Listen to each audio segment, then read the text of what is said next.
Hello friends, मैं भागीरथ यादव आज नए वीडियो के साथ फिर हाजिर हुआ हूँ। मैंने भी एक नया यूट्यूब चैनल शुरू किया है जो भागीरथ यादव सर के नाम से है। आप सभी छात्र छात्राओं को कंपटीशन युग के अंदर जहाँ मैं राजस्थान इतिहास संदर्भ और इंडिया के इतिहास के बारे में बताऊँगा। तो ये वीडियो बनाने का पर्पज़ मेरा यही है क्योंकि भारत ही नहीं विश्व में अनेक देशों में जो लॉकडाउन की समस्या है और लॉकडाउन की समस्या की वजह से सभी संस्थाएं बंद थी। इन संस्थाओं की वजह से घर बैठे बच्चों के लिए हैं जो कोविड-19 जो बीमारी वैश्विक बीमारी है, उस बीमारी एक ऐसी गंभीर बीमारी है जिसकी वजह से सभी बच्चे घर पर बैठे हुए हैं और उनको मद्देनजर रखते हुए मैं एक वीडियो यूट्यूब चैनल शुरू किया है। इस यूट्यूब चैनल में मैं राजस्थान के इतिहास के संदर्भ में नए टॉपिक्स का वर्णन करूंगा और सभी बच्चों को ये चीज़ पसंद आए क्योंकि जल्द ही राजस्थान पुलिस पटवार भर्ती परीक्षाएं होने की संभावना व्यक्त की जा रही है। इसके मद्देनज़र रखते हुए मैंने ये सभी बच्चों के लिए ये चैनल शुरू किया है जिसका नाम है भागीरथ यादव सर, जिसको सभी बच्चों को सब्सक्राइब करना है, शेयर करना है और कमेंट्स करना है। कमेंट्स इसलिए करना है क्योंकि वीडियो में अगर कोई कमी है या वीडियो में कोई आपको अच्छा कुछ देखने को मिलता है तो आप अच्छे कमेंट्स या कमी के कमेंट्स बताएं जिससे मैं और अधिक इसमें सुधार कर सकूं। आज मैं इस वीडियो में आपको रणथंभौर के चौहानों के बारे में विशेष संदर्भ का वर्णन करूंगा। तो आज हम सभी के इसके बारे में पढ़ेंगे रणथंभौर के चौहान। देखो बेटा, रणथंभौर के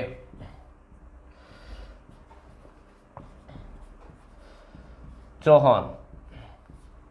अब रणथंभौर के चौहान कहाँ से आए? आपने अजमेर के चौहानों का नाम सुना होगा। कहाँ के? अजमेर। और अजमेर के अंतिम चौहान जिसने आपने पढ़ा था पृथ्वीराज चौहान तृतीय था, जो गोरी के हाथों कौन से युद्ध में? तराइन के दूसरे युद्ध में। कौन से युद्ध में? तराइन के दूसरे युद्ध में पराजित हुआ था गोरी के हाथों। इस युद्ध के बाद भारत में मुस्लिम युग की, किसकी? मुस्लिम युग की शुरुआत हुई थी और दिल्ली पर मुस्लिम साम्राज्य की स्थापना हुई थी। अजमेर का सिंहासन मुस्लिम शासक जिसने दिल्ली में स्थापित की थी, जिसका नाम था कुतुबुद्दीन ऐबक। क्या नाम था? कुतुबुद्दीन ऐबक। और कुतुबुद्दीन ऐबक आप सबको पता है मोहम्मद गोरी का एक योग्य गुलाम था, उसका दास था। इसने अजमेर में, जो अजमेर का शासक था पृथ्वीराज तृतीय का एक पुत्र था, उस पुत्र का नाम था गोविंद राज को अजमेर का सिंहासन सौंप दिया था। किंतु पृथ्वीराज का एक भाई था, छोटा भाई। किसका? पृथ्वीराज तृतीय का छोटा भाई था। उस छोटे भाई का नाम था हरिराज। क्या नाम था? हरिराज ने अजमेर पर आक्रमण करके, क्योंकि अजमेर किसके पास था? गोविंदराज के। और गोविंदराज को किसने सौंपा था? कुतुबुद्दीन ऐबक ने। अब हरिराज ने मौके का फायदा उठाकर किसको पराजित कर दिया? गोविंदराज को। और हरिराज ने किस पर अधिकार कर लिया? अजमेर पर। इस बात का पता दिल्ली के गुलाम वंशीय शासक कुतुबुद्दीन ऐबक को लगा। ऐबक ने बेटा अपनी सेना सहित किस पर आक्रमण कर दिया? अजमेर पर। और किसको पराजित कर दिया? हरिराज को। और हरिराज पराजित होने के बाद वो अपमान सहन नहीं कर सका। हरिराज ने क्या कर ली? आत्महत्या कर ली। यानी इस पराजय के कारण उसने क्या कर ली थी? आत्महत्या। और अजमेर को मुस्लिम साम्राज्य में मिला लिया और गोविंदराज को कहाँ की जागीर सौंप दी? रणथंभौर की जागीर सौंपी। और आगे चलकर गोविंदराज ने रणथंभौर में किसकी स्थापना की? चौहान वंश की। किसकी स्थापना की? चौहान वंश की स्थापना की। इसीलिए गोविंदराज को रणथंभौर चौहान वंश का क्या कहा जाता है? संस्थापक। क्या कहा जाता है? संस्थापक। तो रणथंभौर के चौहानों का संस्थापक आपके सामने कौन है? गोविंदराज समेत रणथंभौर में 7 शासक हुए। यानी रणथंभौर के चौहान वंशीय शासकों में कितने शासकों ने शासन किया था? गोविंदराज सहित 7 शासकों ने। सबसे पहले आपको पता लग गया कि रणथंभौर में चौहान वंश की स्थापना करने वाला कौन? गोविंदराज। गोविंदराज चौहान वंश के चौहानों का संस्थापक है। गोविंदराज के बाद इसका जो उत्तराधिकारी था जिसका नाम था वल्लन, कौन था? वल्लन देव। कौन था? वल्लन देव। वल्लन देव के बाद यहां शासक बना था प्रहलाद राय। कौन शासक बना था? प्रहलाद राय। प्रहलाद राय के बाद यहां शासक बना था वीर नारायण। कौन बना था? वीर नारायण। तो वीर नारायण के बाद यहां पर शासक बना वाग्भट। कौन शासक बना? वाग्भट। वाग्भट के बाद यहां शासक बना था जैत्र सिंह, जिसको अनेक स्रोतों में जैत्र सिंह के स्थान पर क्या नाम मिलाता है बेटा? जयसिम्हा। क्या नाम मिलता है? जयसिम्हा मिलता है। ये शासक हुए थे किसके बाद? गोविंदराज के बाद। गोविंदराज के बाद जितने भी शासक हुए कोई महान शासक नहीं था। न तो वल्लन देव था, न प्रहलाद राय था, न वीर नारायण था, न वाग्भट था, न जैत्र सिंह था जिसको जयसिम्हा के नाम से भी पुकारा जाता है। इसके बाद में, इन शासकों के बाद में यहां सबसे महान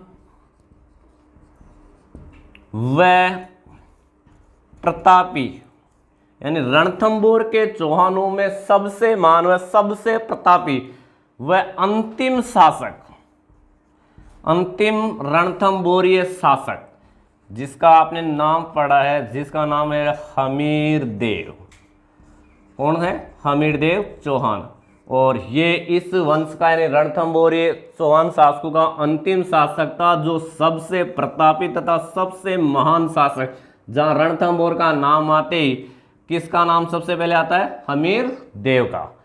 तो हमीर देव के बारे में हम सविस्तृत जानकारी करते हैं। गोविंदराज के बाद जितने भी शासक हुए हैं, वल्लन देव, प्रहलाद राय, वीर नारायण, वाग्भट, जैत्र सिंह और जैत्र सिंह जिसको जयसिम्हा बोलते हैं, इनमें ज्यादातर गुलाम वंशों के दिल्ली सल्तनत में गुलाम वंश थे और गुलाम वंशों के शासक रहे, उनका सामना होता रहा और ये पराजित होते रहे। जब जैत्र सिंह शासक बना, दिल्ली के सल्तनत में नया युग शुरू हुआ और इसके बाद में जो अंतिम शासक था जिसने अपने जीवित रहते जयसिंह ने अपने उत्तराधिकारी हमीर देव को रणथंभौर का सिंहासन सौंपा था और हमीर देव शासक बना। अब बात करते हैं बेटा सबसे प्रतापी और सबसे महान रणथंभौर के शासक, जिसका सविस्तृत अध्ययन करेंगे।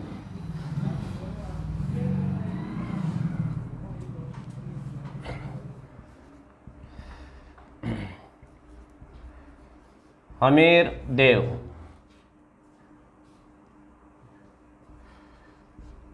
चौहान।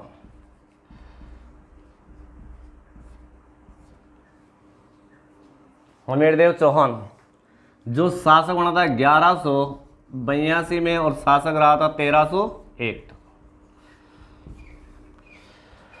इसके बारे में बात करते हैं। हमीर देव चौहान, हमीर देव के पिता जो मैंने बताया था जिसका नाम था जैत्र सिंह। क्या नाम था? जैत्र सिंह, जिसको जयसिम्हा भी कहा जाता है। और इसकी माता का नाम था हीरा देवी। हीरा देवी था। देखो बेटा, जैत्र सिंह के 3 पुत्र थे। कितने पुत्र थे? 3 पुत्र। 3 पुत्रों में सबसे बड़े थे वीरम,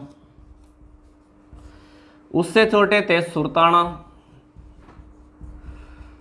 और सबसे छोटे थे हमीर देव। 3 पुत्र थे जैत्र सिंह के, वीरम, सुरताना और हमीर देव। और इन तीनों में सबसे योग्य और सबसे प्रतापी शासक था कौन? हमीर देव। तो जैत्र सिंह ने अपने तीसरे सबसे योग्य पुत्र को रणथंभौर का क्या बनाया था? शासक। और शासक बनने के बाद हमीर देव रणथंभौर का काफी साम्राज्य का काफी विस्तार किया था। तो आज अपन इसी के बारे में विशेष अध्ययन करेंगे। बेटा, जैत्र सिंह 1182 में शासक बना। 1282 में शासक बना था। 1282 में शासक बनते ही इसने साम्राज्यवादी विस्तार की नीति, किस नीति का? पालन किया था? साम्राज्यवादी विस्तार की नीति, जिसको दिग्विजय की नीति भी कहा जाता है। क्या कहा जाता है? दिग्विजय की नीति। इस नीति के तहत उसने रणथंभौर का बहुत विस्तार या बहुत बड़ा साम्राज्य स्थापित किया था। शासक बनने के बाद सर्वप्रथम पास में एक क्षेत्र पड़ता था भीमरस। कहाँ का क्षेत्र है? भीमरस। भीमरस का शासक था अर्जुन देव। कौन था? अर्जुन देव। सर्वप्रथम शासक बनने के बाद हमीरदेव चौहान ने भीमरस के शासक अर्जुन देव को पराजित किया था। इसके बाद उसने चित्तौड़, यानी चित्तौड़ का शासक था उस समय समर सिंह। किसको पराजित किया था? समर सिंह को। इसके अलावा उसने धार का परमार शासक था भोज को भी पराजित किया था। इसके अलावा उज्जैन, वर्धनपुर, पुष्कर, मांडलगढ़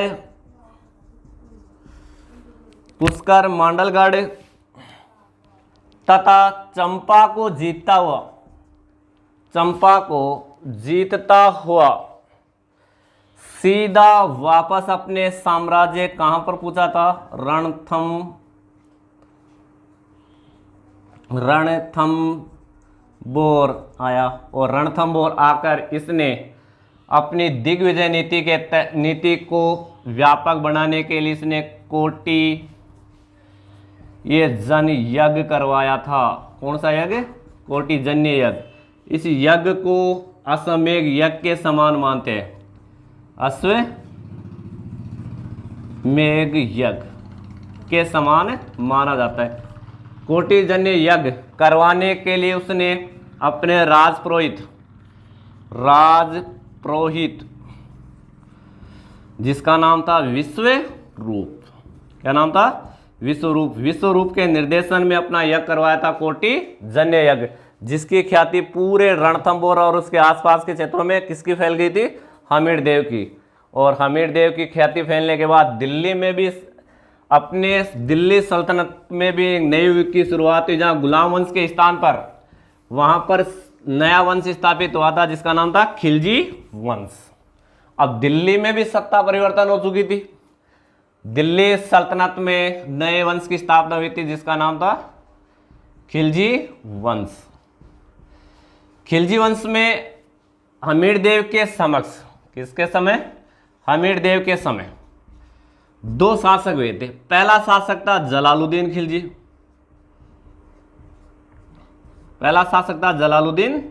खिलजी। और जलालुद्दीन खिलजी रहा था 1290 से 1296 तक। जलालुद्दीन खिलजी के बाद में दूसरा शासक था अलाउद्दीन खिलजी, जिसको इतिहास में ज़्यादातर शॉर्ट में बुलाते हैं AK। इसका शासनकाल था 1296 से 1316 तक। ये दो शासक हुए थे किसके समय? किसके समकालीन? हमीरदेव के समकालीन, जिन्होंने दिल्ली सल्तनत में इनका सामना किया था जलालुद्दीन खिलजी से और अलाउद्दीन खिलजी से। तो सबसे पहले खिलजी वंश में किसका सामना करना पड़ा दिल्ली सल्तनत में हमीरदेव को? जलालुद्दीन खिलजी से। तो जलालुद्दीन खिलजी ने जब हमीरदेव के साम्राज्य और उसके दिग्विजय की नीति को देखते हुए उसको रोकने के लिए रणथंभौर पर क्या किया था? आक्रमण किया था। आक्रमण करने के लिए 1291 में दिल्ली के सुल्तान कौन थे? जलालुद्दीन खिलजी। कौन थे? जलालुद्दीन खिलजी। जलालुद्दीन खिलजी ने रणथंभौर का अभियान किया था। किसका किया था? रणथंभौर का अभियान। और इस अभियान में जलालुद्दीन अपनी सेना लेकर रणथंभौर से पहले एक दुर्ग पड़ता है जिस दुर्ग का नाम है झाइन। और हमीरदेव ने झाइन दुर्ग की जिम्मेदारी या झाइन दुर्ग का संरक्षक किसको नियुक्त कर रखा था? गुरुदास सैनी को। किसको कर नियुक्त कर रखा था? गुरुदास सैनी को। गुरुदास सैनी को नियुक्त करा था। और इस जलालुद्दीन खिलजी और गुरुदास के मध्य झाइन को लेकर युद्ध हुआ था और गुरुदास इस युद्ध में मारा गया था। अब जलालुद्दीन खिलजी झाइन जीतने के बाद किसके सामने अपना डेरा रखा? रणथंभौर दुर्ग के सामने। और रणथंभौर दुर्ग को जीतने के लिए काफी समय तक अपना पड़ाव जमाए रखा। किसने? जलालुद्दीन खिलजी ने। लेकिन हमीर देव ने रणथंभौर दुर्ग की इतनी सुदृढ़ और इतनी मजबूत शक्तिशाली व्यवस्था कर रखी थी, दुर्ग में मानव तो क्या पंछी भी पंख नहीं मार सकता था। काफी लंबे समय तक इसने पड़ाव जमाए रखा और अंत में कोई जीत की आशा नहीं दिखाई दी। ऐसा कहा जाता है कि जब जीत की आशा नहीं दिखाई दी तो उसने अपना बहाना बनाना शुरू किया था। बहाना भी कैसा बनाया था? देखो, इसका एक सेनापति था अहमद साहब। इसका सेनापति कौन था? जलालुद्दीन खिलजी का सेनापति था अहमद चाप। अहमद चाप को वापस दिल्ली जाने का बहाना ढूंढ रहा था। कौन? जलालुद्दीन खिलजी। तो बहाना इसने क्या ढूंढा? किसके बारे में कहा? बहाना ऐसा बनाया रणथंभौर दुर्ग के बारे में कि मैं ऐसे 10 दुर्गों को, मैं ऐसे कैसे रणथंभौर के दुर्गों के समान ऐसे 10 दुर्गों को एक मुसलमान के एक बाल के बराबर नहीं समझता। किसके बराबर नहीं समझता? एक बाल के बराबर नहीं समझता। ऐसा बहाना ढूंढा क्योंकि कोई जीत की आशा नहीं थी, कोई कहीं से इसका सारांश नहीं था कि जीत रणथंभौर दुर्ग पर अधिकार कर लिया जाए। तो रणथंभौर दुर्ग जीत की आशा नहीं थी, खाद्य समस्या हो गई थी और समस्या, दिल्ली में भी बाह्य आक्रमण की समस्या थी। इसके कारण जलालुद्दीन वापस जल्दी से जल्दी दिल्ली लौटना चाहता था और उसने अपने सेनापति को क्या कहा? मैं ऐसे 10 दुर्गों को एक मुसलमान के एक बाल के बराबर नहीं समझता। वही बात वही हो गई कि लोमड़ी को जब अंगूर नहीं मिलते तो वो क्या बताती है? खट्टे हैं। तो इसी तरह जलालुद्दीन खिलजी ने भी जब जीत की आशा नहीं थी तो कोई ना कोई ऐसा बहाना जरूर नहीं। और इसके दिल्ली लौट जाने के बाद 1296 में इसी के दामाद या इसी का भतीजा था जिसका नाम था, मैंने बताया शुरू में, अलाउद्दीन खिलजी। अलाउद्दीन खिलजी जिसने अपने चाचा या ससुर, जिसको कहते हैं जलालुद्दीन खिलजी, की क्या कर दी थी? हत्या कर दी थी। और इस हत्या के बाद दिल्ली के नए शासक बने थे अलाउद्दीन खिलजी। अलाउद्दीन खिलजी शासक बनते ही उसने सिकंदर सानी या विश्व विजेता की उपाधि धारण की थी और पूरे विश्व को एक छत्र में राज करने का सपना संजोया था। किसने? अलाउद्दीन खिलजी ने। किंतु इसका एक साथी था उल्लाउल हक था, जिसने इस नीति को त्यागने का विचार किया था और उसने आगे चलकर पूरे संपूर्ण भारत पर अधिकार करने का सपना संजोया था। तो किंतु उधर रणथंभौर का सबसे योग्य शासक था हमीर देव। इधर दिल्ली सल्तनत में नया शासक बन गया था अलाउद्दीन खिलजी, जिसको शॉर्ट में क्या बुलाते हैं? एके। क्या बुलाते हैं? एके। अलाउद्दीन खिलजी और हमीर देव के बीच, किसके बीच? हमीर देव के बीच संघर्ष होना अवश्य था। ये भी साम्राज्यवादी और ये भी साम्राज्यवादी, मतलब दोनों की नीति क्या थी? दिग्विजय की नीति थी। दोनों विशाल साम्राज्य की नींव रखना चाहते थे क्योंकि कुछ ही समय में हमीर देव ने रणथंभौर का व्यापक विस्तार किया था और इधर अलाउद्दीन खिलजी भी जल्द ही पूरे भारत पर अपना शासन चलाना था। तो सबसे सामने उत्तर भारत में उसके सामने सबसे शक्तिशाली शासक कौन? हमीर देव था। तो हमीर देव की साम्राज्यवादी या उसकी दिग्विजय को रोकने के लिए उसने रणथंभौर के खिलाफ अभियान करना जरूरी था और दोनों शासकों के युद्ध होना अवश्य संभव ही था।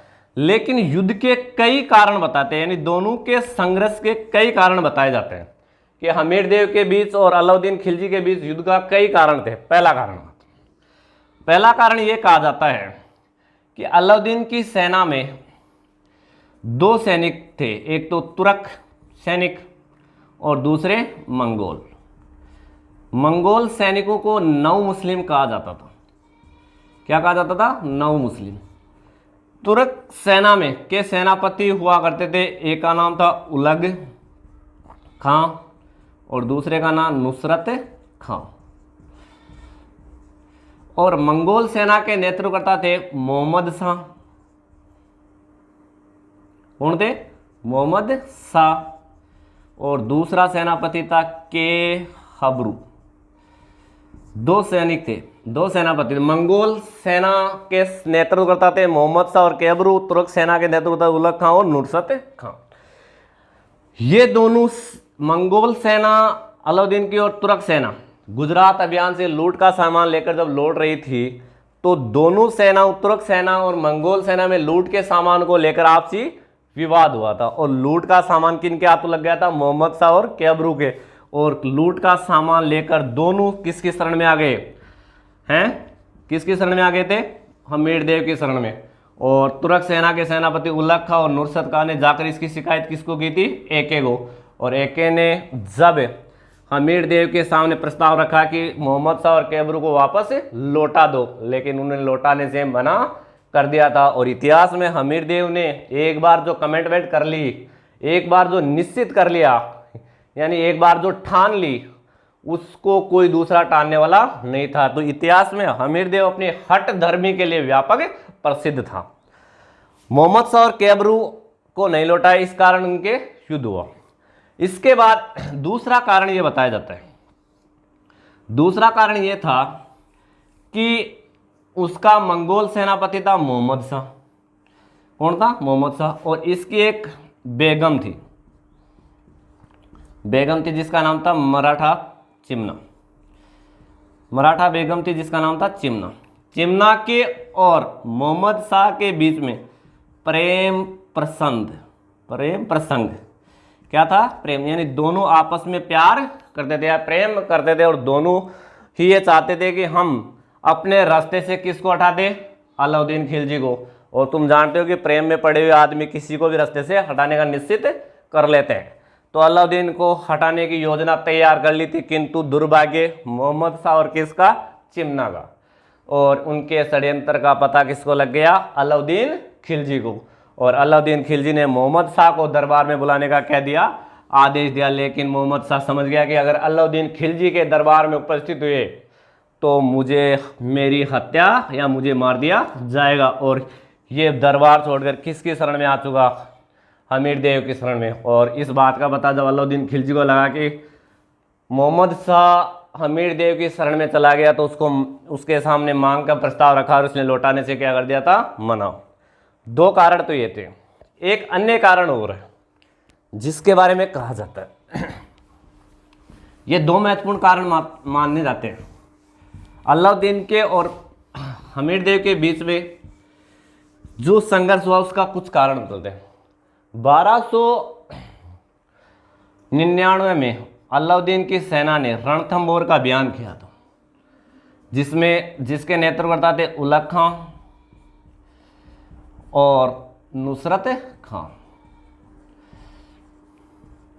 नुसरत खां और उलग खां ने रणथंबोर का अभियान किया था।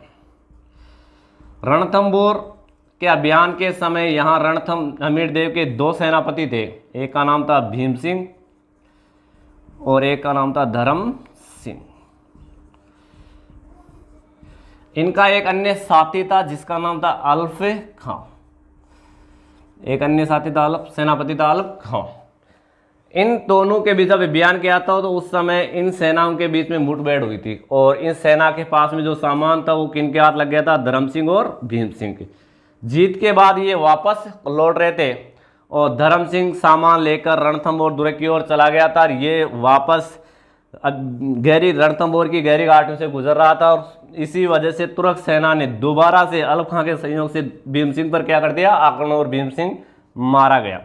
इसका जब समाचार किसको मिला? हमीर देव को। तो हमीर देव ने धर्म सिंह को सेना पद से हटाकर उसको अंधा करवा दिया था। इसके बाद धर्म सिंह और भीम सिंह के स्थान पर एक नया सेनापति नियुक्त किया था, जो इनका छोटा भाई था भोज।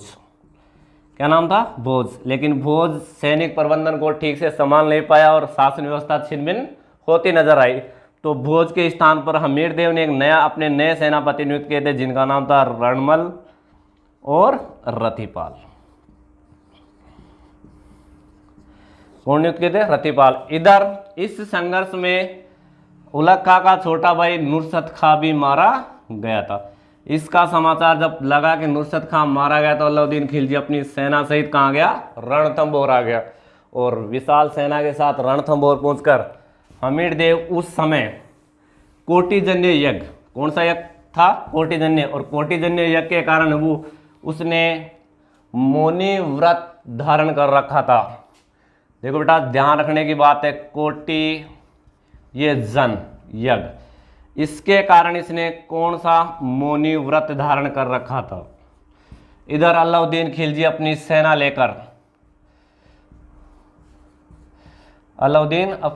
लेकर 1301 में रणथंभौर अभियान के लिए, और रणथंभौर से पहले उसने झाइन किस पर अधिकार कर लिया था? झाइन दुर्ग पर अधिकार, जो रणथंभौर दुर्ग का सहायक तथा कुंजी दुर्ग कहलाता है। इसको जीतने के बाद उसने रणथंभौर के सामने अपने डेरे, रणथंभौर दुर्ग को जीतने के लिए अपने डेरे डाल दिए थे। किसने? इसने, अलाउद्दीन खिलजी ने। रणथंभौर दुर्ग की जो सुदृढ़ व्यवस्था थी और शक्तिशाली व्यवस्था थी, उसको देखकर अलाउद्दीन भी आश्चर्यचकित रह गया था कि दुर्ग को जीतना नामुमकिन सा महसूस हो रहा था। इधर हमीरदेव ने मौनी व्रत धारण कर रखा था। शासन रणथंभौर की जो सैनिक व्यवस्था थी वो काफ़ी मजबूत थी, तो अलाउद्दीन ने अपनी कूटनीति का सहारा लिया। किसका सहारा लिया? कूटनीति का। कूटनीति के सामने अपना एक दूत भेजा, किसके पास? हमीरदेव के पास। और किस लिए भेजा था वो सबको आप जाने? संधि प्रस्ताव के लिए, कि दिल्ली सल्तनत का सुल्तान अलाउद्दीन खिलजी रणथंभौर के शासक हमीरदेव से क्या करना चाहता है? संधि प्रस्ताव करना चाहता है, संधि करना चाहता है। इस प्रस्ताव के कारण उसने, हमीरदेव ने अपने 2 सेनापति, जिनका मैंने नाम बताया था रणमल और रतिपाल, क्योंकि स्वयं ने तो मौनी व्रत धारण कर रखा था, और किनको भेजा? रतिपाल और रणमल को। और दोनों सेना किसके डेरे में पूछे? अलाउद्दीन। और अलाउद्दीन खिलजी ने अपनी योजनाबद्ध तरीके से अपनी कूटनीति के तहत दोनों सेनापतियों के समक्ष प्रलोभन पेश किया। ऐसा प्रलोभन दिया, ऐसा इस तरीके का दिया कि दोनों उस प्रलोभन में फंस गए। कौन? रणमल और रतिपाल। उसने, अलाउद्दीन खिलजी ने कहा कि तुम्हें बूंदी की जागीर तथा रणथंभौर का शासक नियुक्त किया जा सकता है और दिल्ली की तरफ से की सेना को सुरक्षा दी जाएगी। और इसी के रणमल और रतिपाल की योजनाबद्ध तरीके से जो गुप्त संधि हुई अलाउद्दीन के बीच और रतिपाल के बीच, और आकर इन्हें कहा कि हमने किससे संधि कर ली है? दिल्ली के सुल्तान अलाउद्दीन खिलजी से। इसी के मद्देनजर रहते हुए 11 जुलाई की स्थिति की बात है बेटा, 11 जुलाई 1301 के दिन हमीरदेव, एक तरफ कौन? हमीरदेव, और दूसरी तरफ दिल्ली का सुल्तान कौन? अलाउद्दीन खिलजी। दुर्ग के दरवाजे खोल दिए गए। ऐसा कहा जाता है कि अलाउद्दीन खिलजी के साथ एक मुस्लिम इतिहासकार आया था जिसका नाम था अमीर खुसरो। कौन आया था? अमीर खुसरो। अमीर खुसरो ने एक चीज़ बताई थी कि अलाउद्दीन ने कोई धोखा नहीं किया था। क्यों? क्योंकि रणथंभौर जो दुर्ग था, क्या था? रणथंभौर दुर्ग। रणथंभौर दुर्ग में खाद्य सामग्री की इतनी गंभीर संकट उत्पन्न हो गया था कि वहाँ खाने के लिए कुछ भी नहीं बचा था। ऐसा कहा जाता है कि सोने के दो दानों के लिए एक चावल का दाना मिलना कठिन हो गया था। ऐसी स्थिति उत्पन्न हो गई थी। किसने कहा था? अमीर खुसरो ने। और आगे चलकर 11 जुलाई 1301 के बीच हमीरदेव और दिल्ली के सुल्तान अलाउद्दीन खिलजी के बीच रणथंभौर का युद्ध लड़ा गया था। इस युद्ध में हमीरदेव के दोनों सेनापति रणमल और रतिपाल ने किसके साथ धोखा किया? किसके साथ विश्वासघात किया? हमीरदेव के साथ विश्वासघात किया। और इस युद्ध में पराजय हुई किसकी? हमीरदेव की। और हमीरदेव ने अपने आराध्य देव शिव के सामने, किसके सामने? शिव के सामने अपना शीश काटकर समर्पित कर दिया था। और इसकी जो रानी थी, हमीरदेव की रानी, जिसका नाम था, हमीरदेव की रानी का नाम आपने पढ़ा होगा, रंग देवी। क्या नाम था? रंग देवी, और इसकी एक पुत्री थी जिसका नाम था पद्मला, जिसको इतिहास में देवल देवी बुलाते हैं। क्या बुलाते हैं? देवल देव। दोनों ने नारी अस्तित्व को बचाने के लिए अग्नि में समय नहीं मिलने के कारण यहाँ दुर्ग में एक स्थित तालाब था, पद्मला तालाब। पद्मला तालाब में कूदकर नारी अस्तित्व को बचाया था, जिसको कहा जाता है, इन्होंने क्या किया था? जोहर। किस में किया था? जल में। तो ये जोहर क्या कहलाता है? जल जोहर। 1301 में जो रणथंभौर में क्या हुआ था? शाखा। अब शाखा में क्या होना जरूरी है? एक तरफ महिलाओं द्वारा तो क्या, पुरुषों द्वारा तो क्या होना चाहिए? केसरिया, यानी अपनी मातृभूमि के लिए बलिदान देने के केसर रंग, और महिलाएं क्या करती हैं? जौहर। अगर जौहर और केसरिया दोनों हो जाए तो वो क्या कहलाता है? शाखा। 1301 में जो रणथंभौर का पहला शाखा हुआ था, रणथंभौर में एकमात्र शाखा हुआ था, इस शाखा राजस्थान का भी क्या था? प्रथम शाखा था। ये राजस्थान का क्या था? प्रथम शाखा, जिसको राजस्थान का प्रथम जलजौहर भी कहा जाता है। और हमीरदेव की मृत्यु के साथ ही रणथंभौर के चौहानों की क्या हो गई थी? समाप्त। इसके अलावा मैंने जो एक बात बताई थी कि हमीरदेव इतिहास में किसके लिए प्रसिद्ध था? हठ धर्मी के लिए। तो एक दोहा बता देता हूं, इसी के साथ चैप्टर भी कंप्लीट हो जाएगा। देखो, दोहा था, हमीर इतिहास में किसके लिए प्रसिद्ध था? हठ धर्मी के लिए। और हठ धर्मी के लिए एक प्रसिद्ध दोहा है, वो बता देता हूं। इस सिंह सुवन, कौन सा दोहा था? सिंह सुवन सतपुरुष वचन, सतपुरुष वचन, कदली फलत इकबार, कदली फलत इकबार। प्रसिद्ध दोहा है जो माना है रणथंभौर दुर्ग के लिए। सिंह सुवन सतपुरुष वचन, कदली फलत इकबार, तिरिया तेल छड़े, तिरिया तेल छड़े, हमीर हट चढ़े ने दूजी बार, हमीर हट चढ़े ने दूजी बार। काफ़ी महत्वपूर्ण दोहा है जो हमीर देव अपनी हट धर्मी, अपनी शरण में आए व्यक्ति को वापस नहीं लौटाने के कारण इतिहास में इसके लिए काफ़ी प्रसिद्ध था। और ये दोहा आपके लिए काफ़ी महत्वपूर्ण है कि सिंह सुवन सतपुरुष वचन, कदले फलत इकबार, तिरिया तेल छड़े, हमीर हट चढ़े ने दूजी बार। और चौहान वंश का सबसे प्रतापी साहब हमीर देव के साथ ही, मृत्यु के साथ ही चौहान वंश की समाप्ति, और इसके बाद ये रणथंभौर मुस्लिम साम्राज्य में शामिल कर लिया गया था। और ये था आपका रणथंभौर के चौहानों का महत्वपूर्ण चैप्टर। इस चैप्टर के बाद अगर वो पसंद आए, आपको सब्सक्राइबर करना है, शेयर करना है और कमेंट्स भी बताने हैं कि इस चैप्टर में क्या कमी रही। और अगले चैप्टर, अगले वीडियो जब तैयार किया जाएगा तो इस वीडियो की कमेंट्स ज़रूर देना। Thank you.